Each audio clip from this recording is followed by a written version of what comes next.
Loneliness. Have you ever wondered why some lonely individuals descend into darkness? In the depths of loneliness, different people emerge.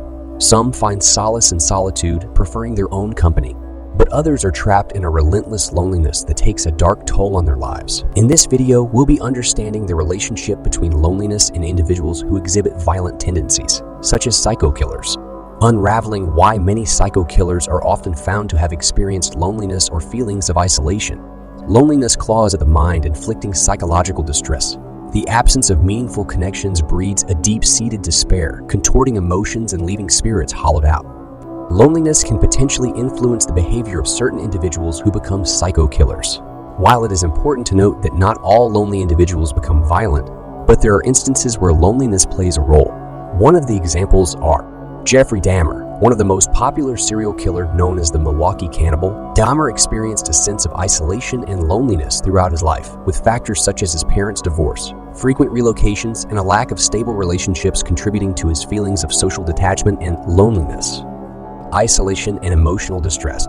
Loneliness often leads to feelings of isolation and emotional distress.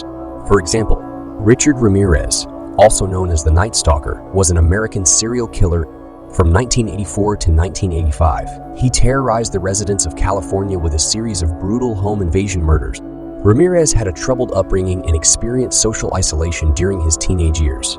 This isolation, combined with a history of substance abuse, likely contributed to his emotional distress and intensified negative emotions, escapism, and fantasy.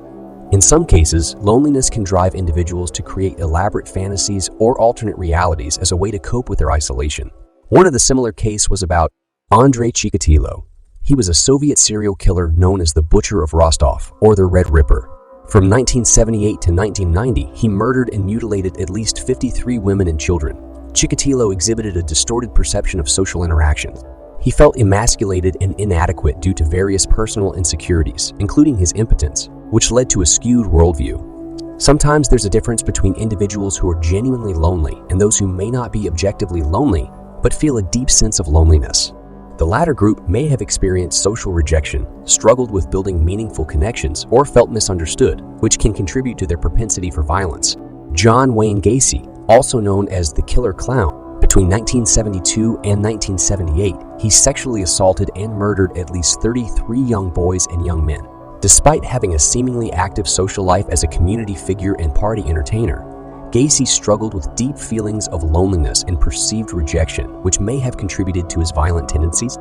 In short, it isn't necessary that all lonely individuals become violent. It is important to recognize the potential impact of loneliness on certain individuals who exhibit violent tendencies.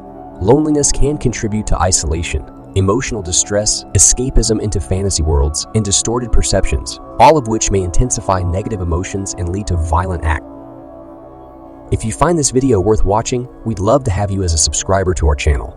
Don't forget to give this video a thumbs up as well. Stay tuned for more captivating videos.